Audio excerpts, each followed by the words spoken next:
అదే RTV app వార్తల్ని క్షణాల్లో చదివే అవకాశం ఉంటుంది. ఒక న్యూస్ పేపర్, ఒక టెలివిజన్ ఛానల్ మీ చేతుల్లో ఎప్పుడూ ఉంటాయి. రేవంత్ రెడ్డి సార్ నమస్కారం. పొన్నం ప్రభాకర్ నన్ను కాపాడాను సార్. అప్పుల బాధ ఏగలేక గలుపు కంట్రీ వచ్చిన సార్ దుబాయ్ యారగాన్ కంపెనీ సప్లై వచ్చినాక నెల రోజులు పనిచేశాక మంచిగానే ఉంది సార్. మనం ఆ తర్వాత మొత్తం కాలరేగలు వాపలు వచ్చి లేవలేకపోతున్నా సార్. పరిస్థితి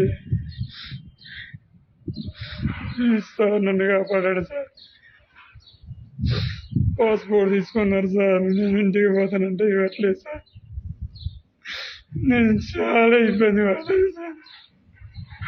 లేచి మూత్రాన్ని కూడా లేకపోతున్నా సార్.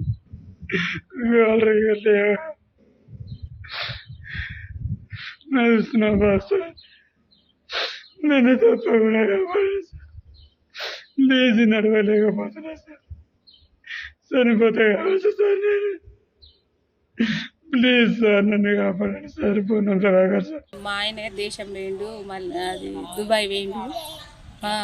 ఫంక్షన్ హాల్ వెనుక ఎల్లం బజారు ఫంక్షన్ హాల్ వెనుక కేసీఆర్ గార్డెన్ వెనుక బ్యాక్ సైడ్ ఉంటుంది ఇల్లు. అప్పుల బాధకు నాకు ఆరోగ్యం బాగలేక ఇన్ని అప్పులు అయినాయి. అప్పుల బాధ ఫస్ట్ మలేషియా 6 సంవత్సరాలు పోయి వచ్చిండు. అయితే అప్పులు అయినాయి, నాకు ఆపరేషన్లు అయితే ఇట్లా హెల్త్ బాగలేక అప్పులు అయినాయి అని మళ్ళీ ఈసారి దేశం పోతాను. మళ్ళీ ఒక 3-4 లక్షలు అప్పు తెచ్చి ఇక పోతే ఒక 2 సంవత్సరాలు పోయి అప్పు తీరుతా అని పోయిండు. దుబాయ్ వేయండు. పోయినాక ఒక 20 రోజులు పని చేసినాక మొత్తం వాటర్ పడక కాళ్ళు వాపులు వచ్చి లేవలేని పరిస్థితులు ఉన్నాడు. మంత్రి పొన్నం ప్రభాకర్ గారు, సీఎం రేవంత్ రెడ్డి గారు, బండి సంజయ్ గారు, మోడీ సార్ అందరికీ పేరు పేరున నమస్కారం చెప్తున్నా. మరి ఎట్లా వేసి ఆయన చనిపోతా అంటాడు. మొత్తం పానం బాగాలేదు.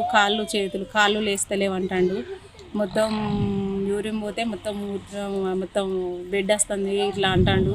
మొత్తం అక్కడ వాటర్ పడక మొత్తం అన్నం లేదు, ఫుడ్ లేదు. 7 రోజుల నుంచి అన్నం తినలే. చాలా బాధ అనుభవిస్తాడు అక్కడ. ఎట్లా వేసి దయచేసి మీరు మా మీద ఒక్కసారి నా మాటలు విని, సీఎం రేవంత్ రెడ్డి గారు దయచేసి నా మాట విని కొంచెం హెల్ప్ చేసి తీసుకురండి సార్. చాలా బాధ ఉన్నది. మేము ఇక్కడ ఆయన చెప్పే ముచ్చట్ల కూడా ఇక్కడ మేము కూడా ఏం తినకుండా అన్నం ఇట్లా ఏం తినకుండా నీళ్ళు తాగుకుంటుంటున్నాం సార్.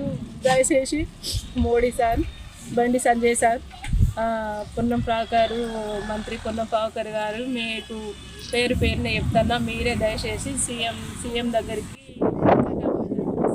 చెప్పండి సార్. నా బాధ చెప్పండి.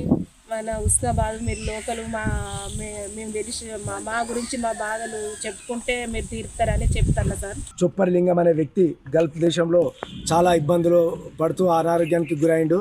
అతన్ని ఇక్కడికి వెంటనే రప్పించాలని గౌరవ మంత్రివర్యులు పొన్నం ప్రభాకర్ గారికి, గౌరవ మంత్రివర్యులు బండి సంజయ్ గారికి, గౌరవ ముఖ్యమంత్రి రేవంత్ రెడ్డి గారికి విన్నపం చేస్తున్నాము. వీళ్ళు చాలా ఆర్థిక పరిస్థితుల్లో ఆరోగ్యరీత్యా చాలా ఇబ్బంది పడి ఏదో గల్ఫ్ దేశానికి వెళ్ళి అక్కడ బాగుపడతామనే ఉద్దేశంతో వెళ్ళినారు. అక్కడ చాలా అనారోగ్యానికి గురై చాలా బాధల కష్టాల్లో ఉన్నారు. వారికి వెంటనే గౌరవ మంత్రివర్యులు స్పందించి, గౌరవ ముఖ్యమంత్రి గారు స్పందించి వాళ్ళని వెంటనే లింగంని ఇక్కడికి రప్పించగలరని మా యొక్క మనవి మా హనుమనగర్ వాసులు కోరుచున్నారు. జేఈఈ మెయిన్ 2025 ఫలితాల్లో 300కి 300 మార్కులతో ఓపెన్ కేటగిరీలో 2 ఆల్ ఇండియా ఫస్ట్ ర్యాంకులు సాధించి సెన్సేషనల్ రికార్డు సృష్టించిన శ్రీ చైతన్య. తెలుగు రాష్ట్రాల నుండి 300కి 300 మార్కులతో ఓపెన్ కేటగిరీలో ఆల్ ఇండియా ఫస్ట్ ర్యాంక్, 300కి 300 మార్కులతో ఓపెన్ కేటగిరీలో all India first rank, open కేటగిరీలో all India 9th rank, open కేటగిరీలో all India 10th rank Sri చైతన్యవే. ఆల్ ఇండియా ఓపెన్ కేటగిరీలో టాప్ 10లోపు 4 ర్యాంకులు ఒక్క శ్రీ చైతన్యవే. ఇక ఐఐటికి బ్రాండ్ శ్రీ చైతన్యయే.